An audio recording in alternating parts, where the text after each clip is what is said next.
दोस्तों नमस्कार। VK knowledge electrical में आप सभी का स्वागत है। दोस्तों अपन ने ऑनलाइन टेस्ट स्टार्ट कर रखे थे और ये उसका टेस्ट नंबर 3 है। अभी तक 2 टेस्ट हो चुके थे, आज तीसरा टेस्ट हुआ है। उसका टॉपिक है सेल एंड बैटरी का।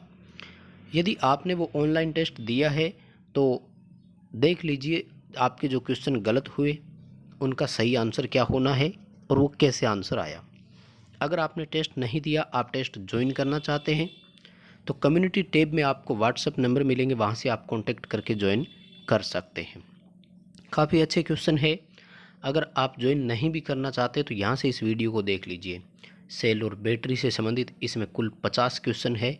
इलेक्ट्रिशियन ट्रेड थ्योरी के लिए वेरी वेरी इंपॉर्टेंट क्वेश्चन है। काफ़ी सारे न्यूमेरिकल्स भी है, तो सीखने को आपको ज़रूर मिलेगा, जैसे कि और वीडियो में भी आपको सीखने को मिलता है। न्यूमेरिकल क्वेश्चन खास तौर से आप लोग ज़रूर देखिएगा उनके आंसर कैसे आए। वीडियो को दोस्तों आप लाइक ज़रूर करें, आगे अपने दोस्तों को भी इसे फॉरवर्ड ज़रूर करें। चैनल पर नए हो या चैनल को आपने अभी तक सब्सक्राइब नहीं किया तो चैनल सब्सक्राइब ज़रूर कर लें। नोटिफिकेशन के लिए भी बेल आइकन को प्रेस कीजिएगा। और इस पेपर में कुल 50 क्वेश्चन है दोस्तों। चलिए एक एक करके शुरू करते हैं प्रश्नों से। प्रश्न संख्या 1 है कि 1 किलोवाट की मोटर द्वारा चालित विद्युत गाड़ी की औसत चाल 50 किलोमीटर प्रति घंटे है। इसे सप्लाई देने के लिए हमने 12 वोल्ट और 10 एम्पियर आवर कैपेसिटी की 10 बैटरी का उपयोग किया। बैटरी डिस्चार्ज होने से पहले उस गाड़ी द्वारा तय की गई डिस्टेंस कितनी होगी। दोस्तों क्वेश्चन अच्छा है, लेकिन एक लाइन शायद आपको अधूरी लग रही होगी कि इन्होंने ये नहीं बताया बैटरी सीरीज में है या पैरेलल में। लेकिन इससे भी अच्छी बात यह है कि इसमें जो भी डेटा यानी आंकड़ा उपयोग में लिया गया है उससे आप बैटरी को सीरीज या पैरेलल दोनों में से किसी एक मानते हुए अगर गणना करते हैं तो उत्तर एक बराबर आएगा। यानी आप पैरेलल समझकर उत्तर दे सकते हैं, आप श्रेणी क्रम समझकर उत्तर दे सकते हैं। मैं आपको दोनों एग्जाम्पल दूंगा। सबसे पहले देखिए दोस्तों, हम बात करेंगे बैटरी के करंट की, और माना कि सबसे पहले सीरीज सर्किट है। 12 वोल्ट की बैटरी 10 बैटरी सीरीज में जुड़ेगी तो वोल्टेज 120 वोल्ट हो गई ना। आई बराबर पी बटे वी करना है हमें। पावर कितनी है? 1000 वाट। 1000 वाट आपको 12 से डिवाइड करना है और ये उत्तर आपके पास आएगा लगभग 8 पॉइंट समथिंग। जो भी आई कैलकुलेशन आप कीजिएगा, यानी लगभग 8 एम्पियर के आसपास करंट आ गई। चलिए मैं आपको कैलकुलेशन करके बता देता हूँ। जब इसे डिवाइड किया जाएगा तो ये करंट अपना यानी आई बराबर पी बटे वी से हम लोग इसको 1000 वाट को 120 वोल्ट से सीरीज मानते हुए डिवाइड कर रहे हैं। करंट का मान आ रहा है 8.33 एम्पियर। दोस्तों ये करंट जो है ये हो गई लोड की करंट। अब देखो सीरीज में माना है तो एम्पियर और कैपेसिटी में तो चेंज होगा नहीं, वो तो 10 एम्पियर ही रहने वाली है ना। देखो बैटरी की कैपेसिटी 10 एम्पियर आवर थी और लोड करंट का मान कितना है? 8.33 एम्पियर। तो ये बैटरी 1.2 आवर में डिस्चार्ज होगी। कितने समय तक लेगी ये? 1.2 घंटे में ये डिस्चार्ज होगी। अब देखिए गाड़ी की एवरेज स्पीड कितनी है। 1 घंटे अगर गाड़ी चलती है तो 50 किलोमीटर की डिस्टेंस तय करती है। तो 1.2 घंटे जब चलेगी तो कितनी दूरी तय करेगी? 60 घंटे की दूरी तय करेगी। सी ऑप्शन हो जाएगा।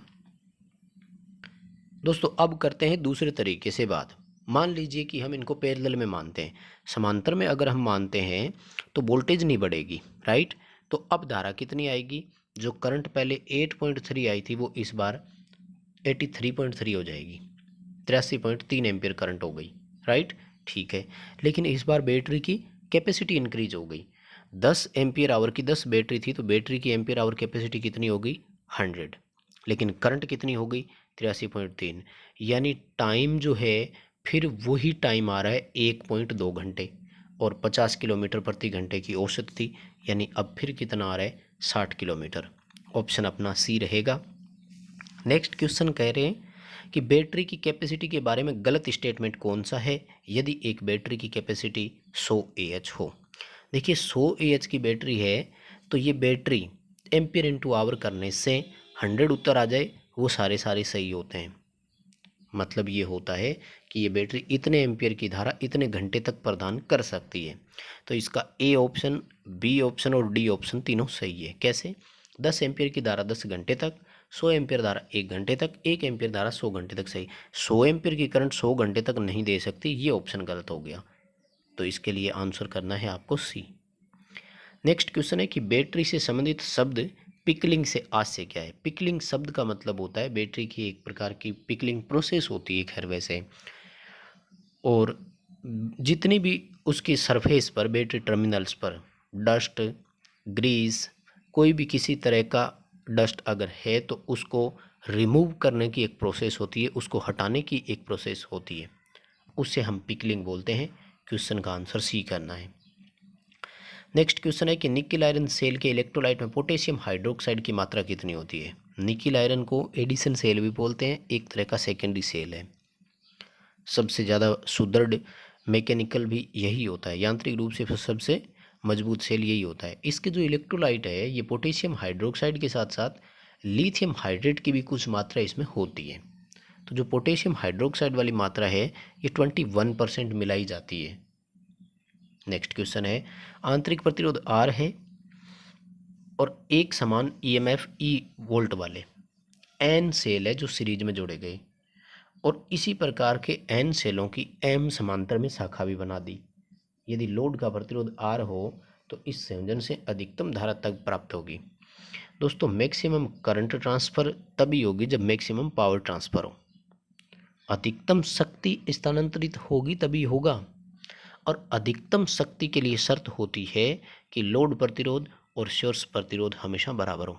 यानी जब लोड की प्रतिबाधा सोर्स प्रतिबाधा के बराबर होती है उस समय उस सोर्स द्वारा अधिकतम शक्ति स्थानांतरित की जाती है। राइट। इसका मतलब ये जो बाहरी प्रतिरोध है ये आंतरिक प्रतिरोध के बराबर होना चाहिए, यानी मिश्रित क्रम में सेल जुड़े हुए हैं। ठीक है, इस तरह से हमने सेल जोड़े, ठीक है, श्रेणी क्रम में जोड़े, कितने जोड़े पता नहीं था, इनका टोटल हमें निकालना है। फिर इसी तरह से हमने इनको पैरेलल में भी जोड़ा, कितने जोड़े पता नहीं है, यानी होगा क्या। देखिए सीधी सी बात है, हम चलते हैं लाइन टू लाइन। श्रेणी क्रम में आंतरिक प्रतिरोध बढ़ता है, N सेल सीरीज में जोड़े तो कुल आंतरिक प्रतिरोध हो जाएगा N इंटू R। अब एक ग्रुप का आंतरिक प्रतिरोध तो आ गया ना, लेकिन जैसे ही हमने इनकी समांतर शाखाएं बनाई तो समांतर में प्रतिरोध हमेशा घटता है और वो कितना रह जाएगा, शाखाओं के बराबर। इस फॉर्मूले से कुल आंतरिक प्रतिरोध आएगा और ये आंतरिक प्रतिरोध लोड प्रतिरोध के बराबर होना चाहिए, इसलिए क्वेश्चन का आंसर अपना ए होगा। अगला क्वेश्चन है, 15 वोल्ट EMF के एक सेल का आंतरिक प्रतिरोध 25 ओम है, लोड प्रतिरोध 50 ओम है, भार धारा की गणना कीजिए। दोस्तों भार धारा के लिए आपको आंतरिक प्रतिरोध का फॉर्मूला यूज करना होगा, और आंतरिक प्रतिरोध के फॉर्मूले में फॉर्मूला रहता है कि E माइनस V/I, यानी प्रेरित EMF में से वोल्टेज घटा दो और धारा का भाग दे दो। अब वोल्टेज जब स्पष्ट ना दिया हो तो हम उसको I इंटू R रख सकते हैं। राइट। अब देखिए हमारे पास इसमें से आंतरिक प्रतिरोध है, प्रेरित EMF है और लोड प्रतिरोध है, धारा नहीं है। तो इस फॉर्मूले का उपयोग करते हुए हमें करंट कैलकुलेट करना है। राइट। देखिए आंतरिक प्रतिरोध कितना है, 25, सेल का प्रेरित EMF कितना है, 15 वोल्ट, धारा नहीं दे रखी, लोड प्रतिरोध कितना है, 50 बटे धारा नहीं दे रखी। अब इन सब का तिरछा मल्टीप्लाई करेंगे, यानी क्रॉस मल्टीप्लाई हम इसको करेंगे।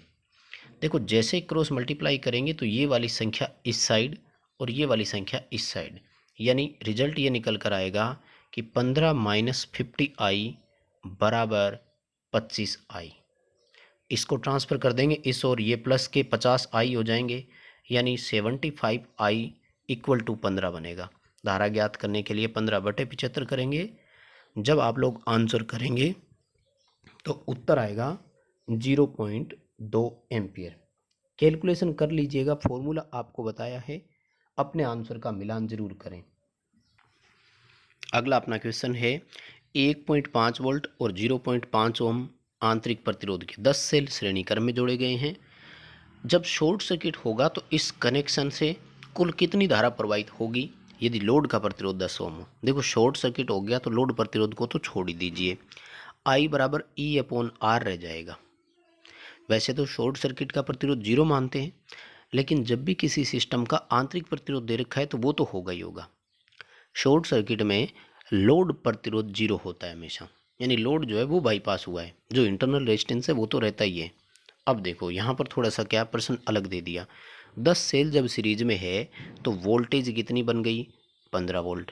इसी तरह से 10 सेल सीरीज में है तो उनका इंटरनल रेजिस्टेंस भी तो बढ़ गया ना, 0.5 ओम 0.5 ओम 10 सेलों का है तो 5 ओम रेजिस्टेंस हो गया, यानी धारा कितनी चलेगी, 3 एम्पियर ही चलेगी, इससे ज़्यादा नहीं चल सकती। नेक्स्ट क्वेश्चन है, एक बैटरी पर C12 बराबर 120Ah अंकित है, इसका मतलब क्या है। देखो इससे ये तो साफ हो गया कि बैटरी की दक्षता जो है, एफिशिएंसी जो कैपेसिटी जो है वो 120 एम्पियर आवर है। लेकिन 120 एम्पियर आवर इस कैपेसिटी के लिए ऑप्शन देखिए किस तरह से दिए हमने। तो दोस्तों ये जब भी लिखा रहता है ध्यान दीजिएगा, कैपेसिटी 12 और ये होती है टाइम के अकॉर्डिंग, यानी अगर हम इस बैटरी को 12 घंटे में डिस्चार्ज कर रहे हैं तो इस बैटरी की क्षमता 120 एम्पियर घंटा कहलाती है। मतलब हम अगर इसको 24 घंटे यूज करते हैं तो 120 नहीं, फिर इसकी कैपेसिटी बढ़ गई एक तरह से। यानी कुल मिलाकर ध्यान ये रखना है कि इस सी के पास लिखा हुआ टाइम को इंडिकेट करता है। तो क्वेश्चन का आंसर ये होगा 12 घंटे डिस्चार्जिंग टाइम के लिए कैपेसिटी 120 एम्पियर आवर है। अगला क्वेश्चन है कि निम्न में से यांत्रिक रूप से सबसे मजबूत सेल कौन सा है। तो निकिल आयरन सेल है, क्योंकि देखिए लोहे की प्लेटें हैं इसमें, राइट। बाकी सबसे तुलना करते हैं तो निकिल आयरन सेल सबसे अधिक मजबूत है। कॉपर जिंक सेल किस प्रकार का है। कॉपर जिंक सेल का मतलब है एनोड कैथोड जो है, यानी एनोड कॉपर का और जिंक कैथोड का। तो ये अपना सिंपल वोल्टेइक सेल होता है, क्योंकि शुष्क सेल और लेकलांची सेल जो है ये कार्बन जिंक सेल होते हैं, और लिथियम जो है इसमें लिथियम और कार्बन है। नेक्स्ट क्वेश्चन, बैटरी में सल्फेशन दोष का कारण क्या है। देखो सल्फेशन होता है बहुत दिनों तक जब हम डिस्चार्ज बैटरी को रखते हैं तो लेड सल्फेट बनता है नेगेटिव प्लेट पॉजिटिव दोनों प्लेटों पर डिस्चार्ज होने के बाद, और उससे क्या है कि लेड जो है वो सूख जाता है, इसलिए अपूर्ण आवेश, यानी पूरी तरह से जब भी बैटरी चार्ज नहीं थी तो प्लेटें जो है वो सूखने लग जाती है, और इस दोष को सल्फेशन दोष कहते हैं, और इस दोष का निवारण है trickle charging. Carbon zinc cell में इलेक्ट्रोलाइट होता है। कार्बन जिंक सेल बोलते हैं अपन लेकलांची सेल को, शुष्क सेल को, और इसमें अमोनियम क्लोराइड होता है। नेक्स्ट अपना क्वेश्चन है कि द्रव में विद्युत धारा प्रवाहित करने पर उनका आयंस में विभाजित होना क्या कहलाता है। जब हम द्रव को धारा प्रवाहित करते हैं तो वो अलग अलग आयंस में बंट जाता है, और इस क्रिया का नाम विद्युत अपघटन यानी इलेक्ट्रोलिसिस बोलते हैं। इलेक्ट्रोलाइट होता है वह द्रव या घोल जिसमें धारा देने पर आयंस में विभक्त हो, रासायनिक क्रिया करने पर आयंस में विभक्त हो और धारा देने की क्षमता रखता हो। नेक्स्ट क्वेश्चन है कि जब दो बैटरी समांतर में संयोजित करनी हो तो हमें ये सुनिश्चित कर लेना चाहिए कि वो एक समान ईएमएफ की है, क्योंकि बैटरी जब भी समांतर में जुड़ती है बराबर ईएमएफ की होनी चाहिए। यदि ईएमएफ समान नहीं हो तो हाई वोल्टेज या हाई पोटेंशियल वाली बैटरी लो पोटेंशियल की ओर करंट फ्लो करना शुरू करती है और डिस्चार्ज होना प्रारंभ हो जाती है। नेक्स्ट क्वेश्चन है कि चार्जिंग के दौरान विकसित हाइड्रोजन एक विस्फोटक मिश्रण का उत्पादन कर देगी यदि उसमें से अधिक मिश्रण आ जाए, यानी हाइड्रोजन एयर का जब भी मिश्रण होता है तो इसके लिए रेशियो है 8%, यानी 8% या इससे ज़्यादा, मतलब 92% अगर हाइड्रोजन है तब तक तो ठीक है, हालांकि एक्चुअल में तो 97-8% होता है। मोस्टली हाइड्रोजन जो भी है 97-8% होती है, लेकिन 92 तक एक्सेप्टेबल है। 8% या इससे ज़्यादा जैसे ही होगा तो ब्लास्ट हो जाएगा। नेक्स्ट क्वेश्चन है कि एक 80 वोल्ट ईएमएफ और 2 ओम आंतरिक प्रतिरोध वाली बैटरी 200 वोल्ट मेन से चार्ज करनी है हमें। 5 एम्पियर की चार्जिंग धारा रखेंगे हम इसके लिए, तो इसके लिए श्रेणी क्रम में कितने मान का प्रतिरोध लगाएं। देखो भाई 80 वोल्ट जो है ना वो तो बैटरी ले लेगी, लेकिन आपको यहाँ चीज़ एक और समझनी है कि बैटरी में 2 ओम का आंतरिक प्रतिरोध है जो उस सप्लाई में से वोल्टेज को ड्रॉप भी करवा देगा।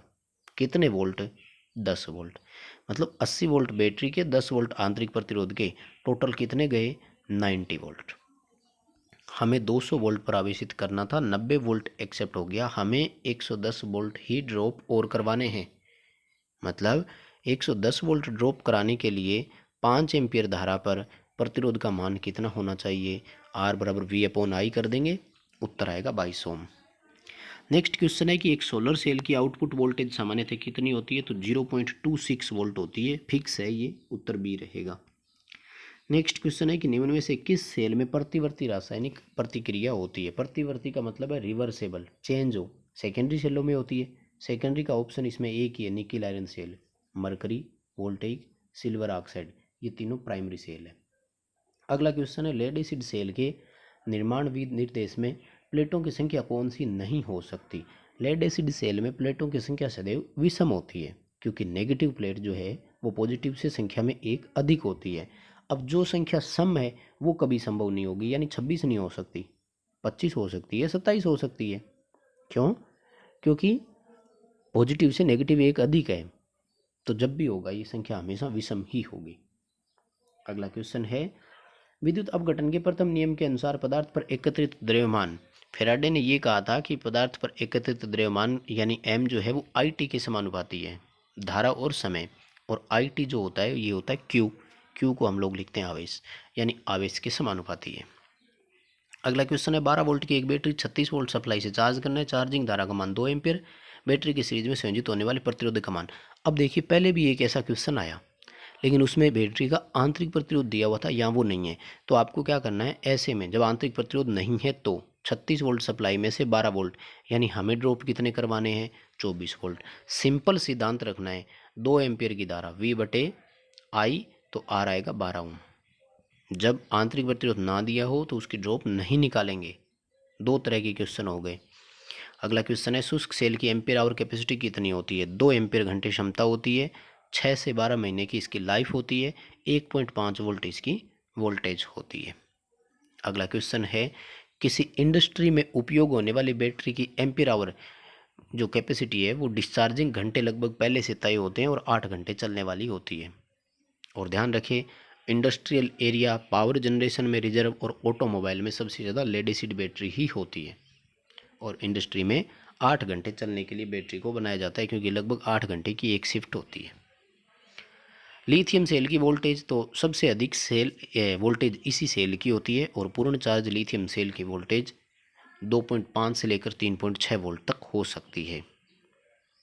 नेक्स्ट क्वेश्चन है यदि असमान मान की बैटरीज को हम समांतर में जोड़ेंगे तो क्या होगा। देखिए यही बात मैंने कही थी, बैटरी को पैरेलल में जोड़ने से पहले हमें ये सुनिश्चित कर लेना है, बिल्कुल हमें इंश्योर हो जाना है कि दोनों की ईएमएफ सेम थी, लेकिन फिर भी हमने अगर जोड़ दिया तो क्या होगा, तो हाई वोल्टेज की जो बैटरी है वो डिस्चार्ज होना शुरू हो जाती है, वो लो वोल्टेज की ओर ईएमएफ प्रदान करना, करंट प्रदान करना शुरू कर देती है। अगला क्वेश्चन है 2 वोल्ट प्रति सेल क्षमता के 8 सेल सीरीज में जोड़े गए, इनमें से 2 सेल विपरीत ध्रुवता से संयोजित हो गए, तो इस संयोजन से प्राप्त वोल्टेज कितनी होगी। देखिए भाई 8 में से 2 उल्टे जुड़े, यानी 6 एक तरफ जुड़े, 2 एक तरफ जुड़े, टोटल सेल कितने बचे, 4। परिणामी वोल्टेज मात्र 4 सेलों के बराबर ही होगी, 2 एक दे रहा है तो टोटल कितनी हो जाएगी, 8 वोल्ट। कैसे, दोबारा सुन लीजिएगा, जितने सेल विपरीत जुड़े हैं उतने ही सीधे और ख़राब हो जाएंगे, तो टोटल कितने सेल चले गए, 4। 8 में से 4 सेल तो ये मान लो लगाए ही नहीं है हमने। अगला क्वेश्चन है 6 वोल्ट प्राप्त करने के लिए सेल के बारे में कौन सा कथन सही है। देखिए सबसे पहले तो वोल्टेज बढ़ानी है, सीरीज वाला उत्तर करना चाहिए, सीरीज वाला उत्तर ए और सी में दे रखा है।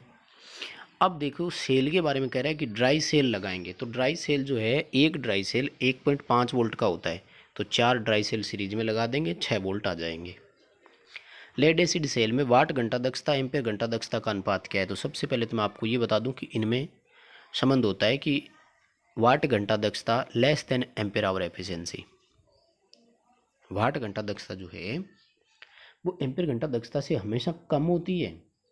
अब वाट घंटे दक्षता बटे एम्पियर घंटा दक्षता करेंगे तो सदैव कितना आएगा, 21 से कम। दोस्तों इसमें 3 क्वेश्चन बनते हैं, पहला तो यही कौन सा कम कौन सा अधिक, दूसरा ये वाट घंटे दक्षता बटे एम्पियर घंटा दक्षता, और तीसरा एम्पियर आवर को ऊपर रख सकता है वो, यानी एम्पियर आवर कैपेसिटी बटे वाट आवर कैपेसिटी कर सकते थे, उस समय फिर 21 से अधिक हो जाएगा। अगला क्वेश्चन है 2 मिनट में 0.1 एम्पियर धारा से वैद्युतिक अपघटन क्रिया होती है, तो 120 ग्राम का द्रव्यमान एकत्रित हो जाता है, पदार्थ का रासायनिक तुल्यांक कितना है। देखो m बराबर ZIT का फॉर्मूला होता है, जेड निकालना है, एम बटे आई टी हो जाएगा, राइट। जेड बराबर एम होता है द्रव्यमान ग्राम में, और आई टी के लिए धारा सेकंड में, सॉरी आई जो करंट दे रखा है, 0.1 एम्पियर, और टाइम जो है ये सेकंड में होना चाहिए, तो 2 × 60 करेंगे, राइट। जब आप लोग इसका कैलकुलेशन करेंगे तो उत्तर आएगा 10 ग्राम प्रति कूलम। कैलकुलेशन करके मिलान कर लेना, उत्तर कमेंट करके बता देना सही आ रहा है कि नहीं। और नेक्स्ट क्वेश्चन है कि लेड एसिड सेल में जो इलेक्ट्रोलाइट होता है उसमें मात्रा कितनी होती है। तो भाई 1:3 का रेशियो रहता है इसमें, और 1 भाग जो H2O का होता है और 3 भाग H2SO4 का होता है। अगला क्वेश्चन है कि किस सेल की लाइफ सबसे अधिक है। तो सोलर सेल की लाइफ जो होती है वो सबसे अधिक इनमें से होती है। नेक्स्ट क्वेश्चन है 0.5 ओम आंतरिक प्रतिरोध है, 1.2 वोल्ट है, 5 सेल सीरीज में जोड़े, भार प्रतिरोध के किस मान पर अधिकतम सप्लाई। वेरी गुड, वापिस क्वेश्चन आ गया एक तरह से। अधिकतम शक्ति तब होगी जब लोड का प्रतिरोध सोर्स प्रतिरोध के बराबर हो जाए। लोड का प्रतिरोध कितना है, भार प्रतिरोध के किस मान पर अधिकतम सप्लाई होगी। ओके राइट, तो लोड का प्रतिरोध तो हमसे पूछा है, हमें आंतरिक प्रतिरोध पता करना है। देखिए आंतरिक प्रतिरोध 0.5 ओम एक का है, सेल कितने जुड़े हुए हैं 5, तो टोटल रेजिस्टेंस कितना आया 2.5 ओम। आंतरिक प्रतिरोध 2.5 ओम है, तो लोड प्रतिरोध भी 2.5 ओम होगा, तभी मैक्सिमम पावर ट्रांसफ़र होगी।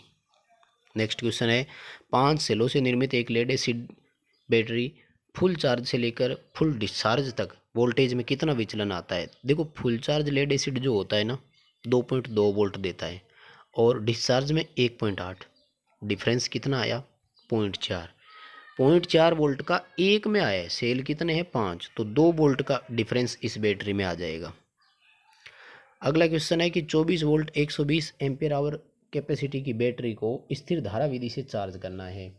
यदि चार्जिंग धारा का मान 10 एम्पियर हो तो 100 वाट और 250 वोल्ट क्षमता के कितने लैंप को लोड के रूप में संयोजित करें, ताकि हम इस बैटरी को 10 एम्पियर के स्थिर धारा पर लगातार चार्ज कर सकें।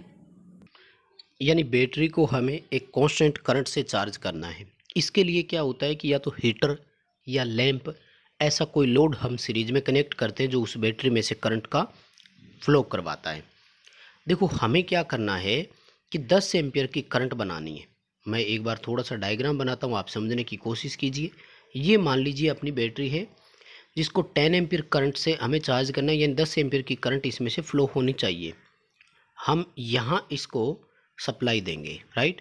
तो इसके लिए हमें क्या करना है कि यहाँ पर इसके साथ लैंप लोड कनेक्ट करने हैं, ताकि वो करंट जो रिक्वायर जिसकी हमें है वो करंट इस बैटरी को मिल सके। कितने लैंप लगाएं ताकि 10 एम्पीयर करंट हो जाए, सवाल ये है। देखो एक लैंप की करंट कितनी आएगी, तो लैंप की रेटिंग जो है उससे करंट हम निकालेंगे I बराबर P/V। लैंप 100 वाट का है, 250 वोल्ट रेटिंग का है, एक लैंप की करंट कितनी हो गई 0.4 एम्पियर।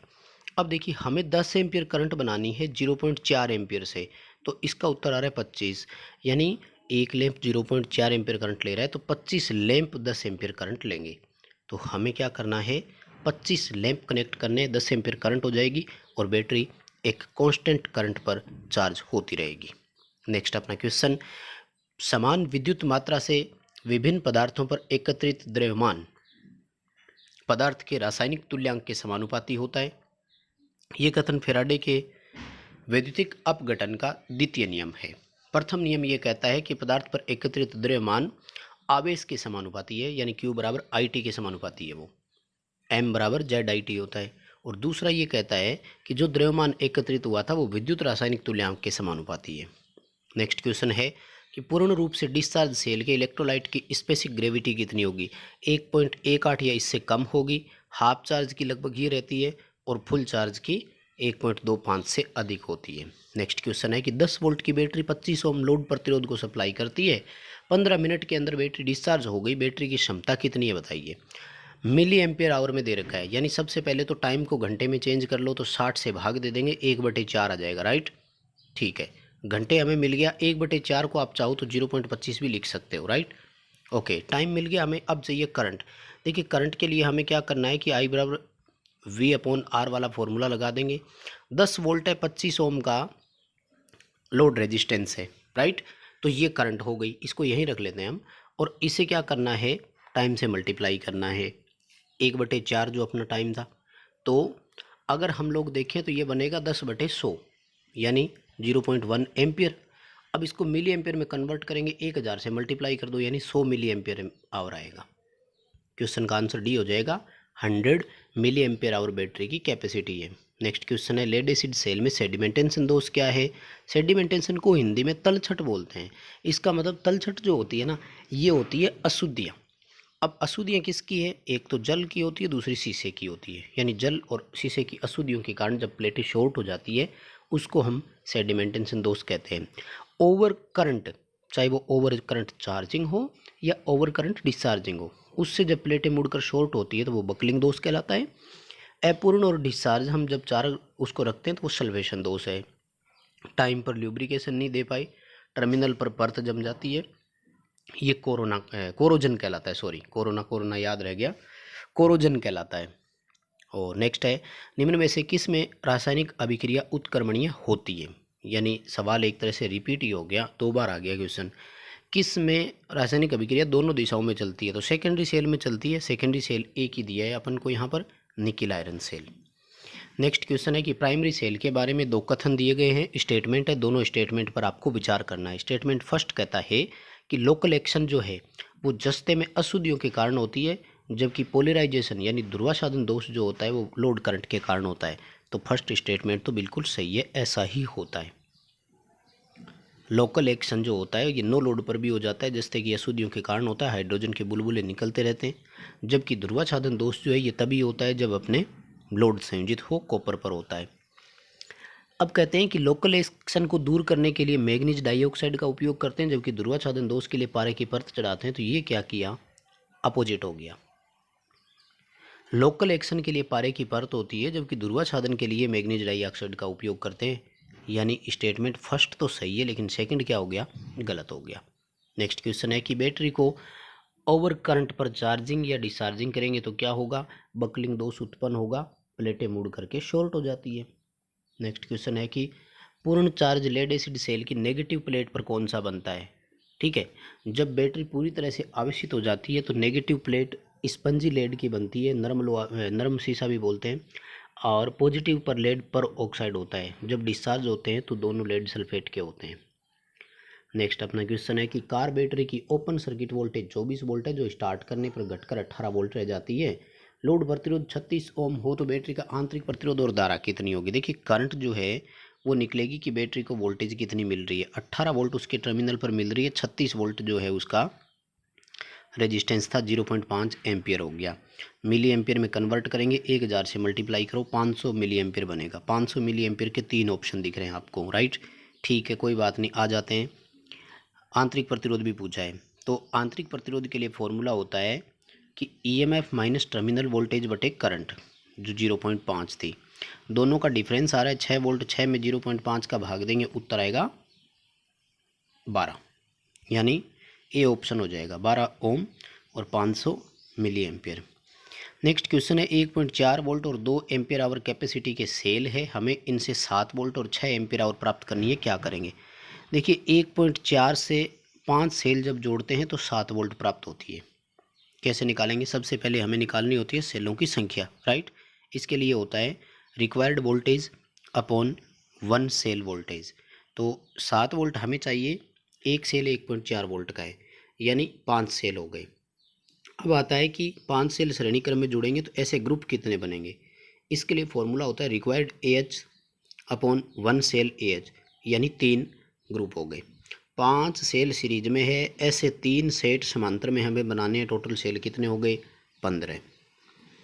नेक्स्ट क्वेश्चन है कि 2 वोल्ट EMF वाले सेल का आंतरिक प्रतिरोध 0.1 ओम 10 ओम के लोड प्रतिरोध को सप्लाई करता है, शॉर्ट सर्किट के समय धारा कितनी चलेगी। वही बात है, क्वेश्चन रिपीट ही हो गया एक तरह से। शॉर्ट सर्किट के समय धारा चलेगी जितना उसका आंतरिक प्रतिरोध है। लोड प्रतिरोध जो होता है ये शॉर्ट होता है हमेशा, आंतरिक प्रतिरोध शॉर्ट नहीं होता, वो तो है ही है। 0.1 था तो 20 एम्पियर करंट हो जाएगा। नेक्स्ट क्वेश्चन है, पदार्थ पर एकत्रित द्रव्यमान के लिए सही फॉर्मूला कौन सा है। पदार्थ पर एकत्रित द्रव्यमान M = ZIT होता है। I × T को हम कूलाम से लिख सकते हैं, क्यू यानी Z इंटू क्यू हो सकता है। क्वेश्चन का आंसर क्या करेंगे, ए कर देंगे, Z into Q. Next question है 2.4 ओम 1.5 वोल्ट के 3 सेल समांतर में है, लोड रेजिस्टेंस 0.7 ओम है, धारा की गणना करो। समांतर में क्या होता है कि वोल्टेज तो बढ़ती है नहीं, लेकिन समांतर में जो इंटरनल रेजिस्टेंस है वो घटकर कम हो जाता है। देखिए सबसे पहले समांतर में हम टोटल इंटरनल रेजिस्टेंस की बात करें तो वो होगा R/N। 2.4 ओम एक का है, 3 जोड़ेंगे, टोटल आंतरिक प्रतिरोध कितना रह गया 0.8 ओम। ध्यान दीजिएगा ये हमेशा लोड प्रतिरोध के साथ जुड़ता ही है, यानी 0.8 और 0.7 जोड़ेंगे 1.5 हो गया। I बराबर V/R, वोल्टेज 1.5, रेजिस्टेंस 1.5, सर्किट की करंट कितनी होगी 1 एम्पियर।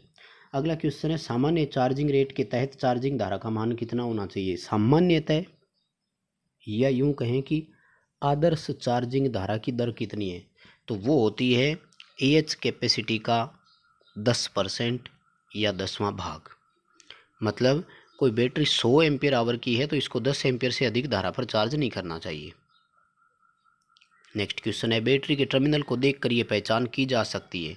जब हम बाहरी रूप से देखेंगे तो पॉजिटिव टर्मिनल जो है वो नेगेटिव से हमें थोड़ा सा बड़ा दिखाई देगा। वैसे नेगेटिव चपटा भी होता है, आप देखना चाहो तो उससे भी पता लग सकता है। नेक्स्ट क्वेश्चन है कि फ्लोटिंग एक विशेष प्रकार की बैटरी होती है। देखो फ्लोट का मतलब होता है तैरते रहना। फ्लोट चार्जर आजकल आते हैं, स्टोरेज बैटरी में बैकअप के तौर पर काम में भी लेते हैं। ऐसी विशेष बैटरी है जो ज़रूरत पड़ने पर सप्लाई देती है, जब सप्लाई नहीं दे रही होती है उस समय अपने आप को चार्ज कर लेती है, यानी रुक रुक कर सप्लाई प्रदान करती है, जब सप्लाई प्रदान नहीं कर रही होती है उस समय फिर से ये चार्ज हो जाती है। तो दोस्तों ये थे 50% सेल और बैटरी के। आपने टेस्ट नहीं दिया तो आप भी ज्वाइन करना चाहें तो कर सकते हैं, और वैसे भी अच्छे क्वेश्चन है, कर दीजिएगा वीडियो को लाइक प्लीज़।